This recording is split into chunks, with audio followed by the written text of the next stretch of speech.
अस्सलाम वालेकुम जी, welcome back to my channel, welcome back to another video. और आज हम जी मेन्यू प्लेन पराठे का रिव्यू करेंगे और बताऊंगे कि ये मज़े का था कि नहीं। इसमें 5 पीस होते हैं। इसको फ्रोज़न भी पराठे भी कहा जा सकता है। इसको अपने पैन में फ्राई करना है। अगर आपके पास पैन ना हो तो आप कर सकते हैं उस तवे पे भी।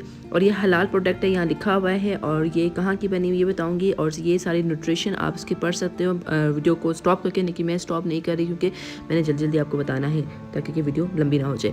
ये जिसका लिखा हुआ है डेट, कभी एक्सपायरी हुई, कभी मैन्युफैक्चर हुई और यहाँ कहाँ की बनी हुई है। ये लाहौर की प्रोडक्ट है। आप इसका पता भी दे सकते हैं, इनका नंबर भी दे सकते हैं इंक्वायरी वगैरह करने के लिए। और इसको बनाना किस तरह है वो प्रॉपर तरीका एज ए पिक्चर भी शो किया गया कि पहले आपने एक जगह उसके कवर उतारना है, फिर तवे पर रखना है, फिर दूसरा कवर उतारना है। तो वो आगे हम देखते हैं, टेस्ट भी करेंगे कि और कि ऐसा था कि ऐसा है। डिफरेंट ज़बानों पे इसको लिखा गया है और हम उर्दू में पढ़ सकते हैं कि आपने जो है दोनों तरफ के प्लास्टिक उतारने हैं, फिर इसको त्याज से आपने डालना है और सुखाना 1 मिनट के लिए। मक्खन या ऑयल का इस्तेमाल भी कर सकते हैं अगर आप इसके इनके पराठे का जो एरिया है वो लग ना जाए। और उसको कुछ दबाना है, उसके बाद ये जो गोल्डन हो जाए तो तैयार है। और ये जो फ्रोज़न है। चले जी, मैं किचन में आ गई हूँ आपको लेके। और अब मैंने कुछ टूल्स अपने पास रखे हैं जो मुझे ज़रूरत पड़ेगी।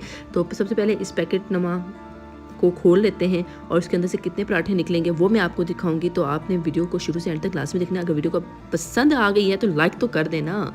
तो ये जी पराठे निकल गए, ये देख सकते हैं आप। गोल गोल से छोटे छोटे से पराठे हैं, छोटे छोटे से पराठे हैं। और ये कितने दाने हैं जी? ये हैं जी 5 दाने। जी हैं, ये 5 दाने पराठे हैं। और ये जी ऑयल डाल दिया है मैंने फ्राई पैन में और थोड़ा सा गर्म होगा। जैसे थोड़ा सा गर्म होगा तो हमने जो है नेक्स्ट स्टेप की तरफ मूव करना है जल्दी जल्दी से।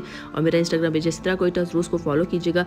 प्लास्टिक जी उतार लिए दोनों तरफ से मैंने जल्दी से, ताकि कि हम इसको जल्दी से फ्राई कर लें। क्योंकि उन्होंने कहा ये फ्रोज़न पराठे हैं, इनको आपने अनफ्रोज़ नहीं करना, फ़ौरन फ्रिज से निकाल के आपने इसको यूज़ करना है।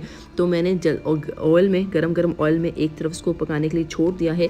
और ये देखिए जैसे ही पकने लग गया तो ये फूलना शुरू हो जाएगा और आपको पता चल जाएगा ये फूल रहा है। तो ये देखिए, आप देख सकते हैं इसकी सरफेस जो है ना वो फूलती हुई आपको नज़र आ रही है। अब इसको मैं थोड़ी देर बाद जो है ना इसकी पलट दूंगी ताकि ये जल्दी से पलट जाए और फिर हम जो है नेक्स्ट प्रोसेस अपना स्टार्ट कर ले। लेकिन मैं इसको थोड़ी देर पकने दूंगी ताकि कि अच्छी तरह पक जाए। और अब मैं जो इसकी बैक साइड चेंज कर दूंगी। और आप ये देख सकते हो लाइट गोल्डन हो चुका था, ज़्यादा गोल्डन नहीं हुआ था। अच्छा, आंच की बात करूँ तो मैंने इसे मिड आंच में पका रही थी। और अब मैं इसको थोड़ी देर ज़्यादा छोड़ूंगी ताकि कि सही तरह गोल्डन हो जाए। और उसको दोनों तरफ से जब मैं पका लूँगी उसके बाद मैं आपको दिखाती हूँ। ये जी दोनों तरफ से पक रहा है, दूसरा तरफ मैं आपको दिखा देती हूँ। इसको मैंने थोड़ी देर के लिए ज़्यादा छोड़ा था। तो ये आप देख सकते हैं इस तरह की शेप में आ गया। अब मैं इसको थोड़ा सा प्रेस करूँगी ताकि जो दूसरा साइड है वो भी लाइट गोल्डन से थोड़ा सा गोल्डन और हो जाए, ताकि ये जो पराठे की जो लुक है ना वो पराठे की लुक ही नज़र आए। और इसको मैं ओवरऑल पका चुकी हूँ। अब मैं इसको शिफ्ट कर दूँगी प्लेट में। अब हम दूसरा पराठा बनाने लगे हैं। तो हमने थोड़ा सा ऑयल डाला, पहले हमने ज़्यादा ऑयल डाला था कुकिंग ऑयल।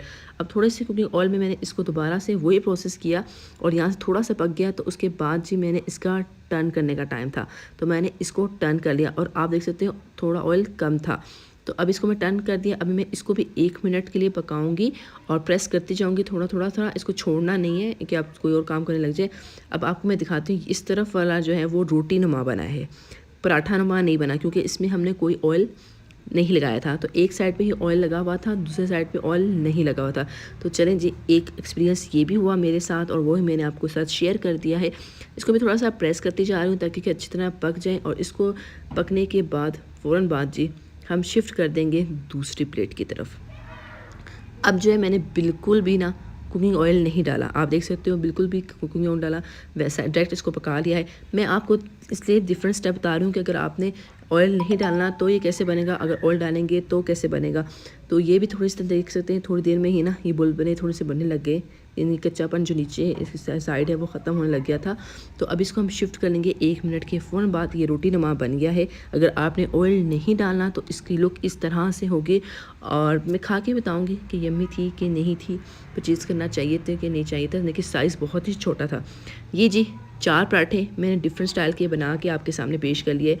ये जिसमें थोड़ा सा कुकिंग ऑयल डाला था, ये आप देख सकते हो। और इसमें बिल्कुल भी कुकिंग ऑयल नहीं डाला। और इसके बिल्कुल ये इतने छोटे साइज़ के थे ना कि आपके बच्चों के जो थोड़े से छोटे बच्चे खा सकते हैं। बड़ों के लिए तो ये 4 से 5 होंगे तो वही खाएंगे।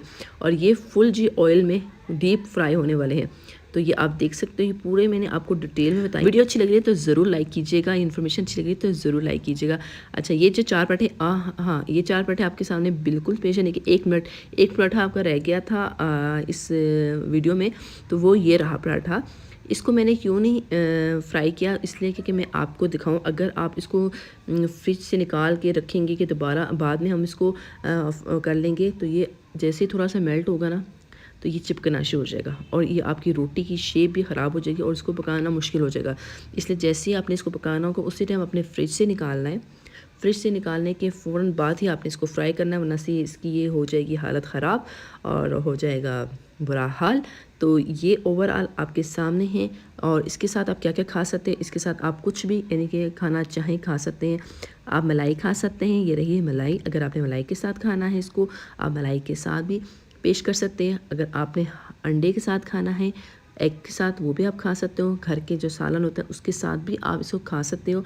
और चाय का कप भी पेशे खिदमत है। तो यानी कि आप डिफरेंट वैरायटी के साथ इसको ले सकते हो और ओवरऑल आपके सामने है। और अब जी मैं आपको बताती हूँ जी इसको आपको लेना चाहिए कि नहीं लेना चाहिए। अगर आपकी फैमिली में थोड़े कम रोटी खाते हैं तो ज़रूर लेना चाहिए। बच्चों के लिए तो बहुत बेस्ट है, इजी टू कुक है, रेकमेंडेड है, जायका बहुत अच्छा था। अल्लाह हाफिज़।